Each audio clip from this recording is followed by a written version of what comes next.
Ciao a tutti, oggi in questo video vi mostrerò un piccolo trucco che però dà davvero dei grandi risultati e vi permetterà, nell'ipotesi che voi abbiate un bagno sporco o tanto incrostato, di pulirlo in poco tempo, senza fatica, ma soprattutto con un costo quasi pari allo zero, con degli elementi che abbiamo praticamente tutti in casa, due in particolare. Quindi seguite il video se volete scoprire quali sono e soprattutto come si utilizzano. Sono certo che se lo farete sarete contenti di averlo fatto. E per farvi capire quanto sia valida questa tecnica, vi mostro la sua efficacia utilizzandola su un WC che è davvero tanto sporco. Quindi la prima cosa che occorrerà fare sarà quella di togliere l'acqua dal water, in modo che poi il composto che andremo a mettere all'interno possa agire direttamente sulle pareti. E andando a grattare, una volta tolta l'acqua, si può notare che col cucchiaio le incrostazioni che ci sono, cercando di tirarle via, non vengono via. Infatti, tirando via il cucchiaio si vede che proprio là sopra non è rimasto nulla.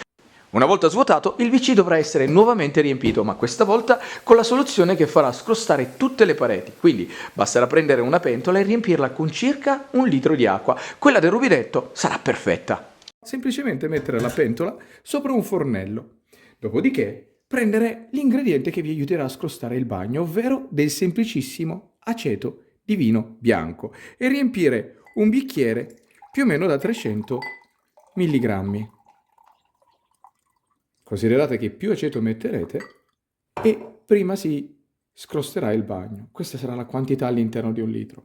Versare il prodotto nell'acqua, dopodiché accendere il fornello, chiudere col coperchio e aspettare semplicemente che l'acqua inizi a fare le bollicine.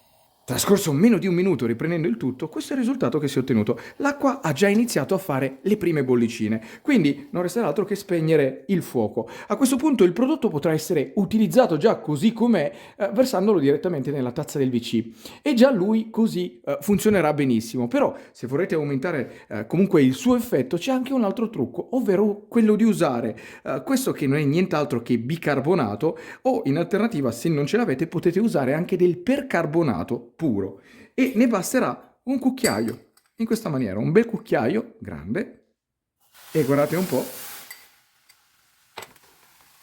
così è come dovrebbe essere prima di utilizzarlo. Già così, mentre sta comunque facendo tutte queste bollicine, si potrà versare direttamente all'interno del WC.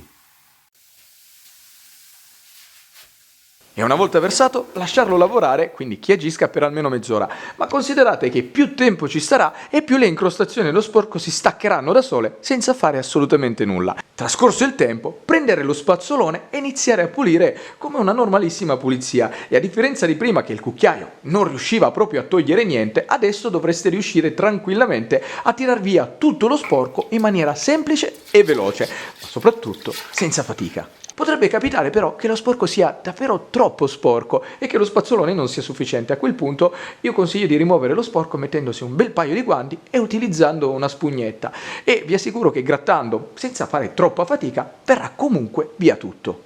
Non resterà altro che continuare a pulire per qualche minuto, o con lo spazzolone o con la spugnetta, a seconda di quello che deciderete di utilizzare, e alla fine tirare l'acqua. Alla fine dell'operazione questo è il risultato che si è ottenuto, direi davvero incredibile, un bagno pulito che addirittura brilla. E con questo il video si conclude, spero che vi sia servito per imparare qualcosa di nuovo, di utile e di divertente. Se vi è piaciuto però, mi raccomando, lasciate un commento, mettete un mi piace, ma soprattutto iscrivetevi al canale, perché in questo modo mi aiuterete a farlo crescere. Detto questo, un saluto e al prossimo video.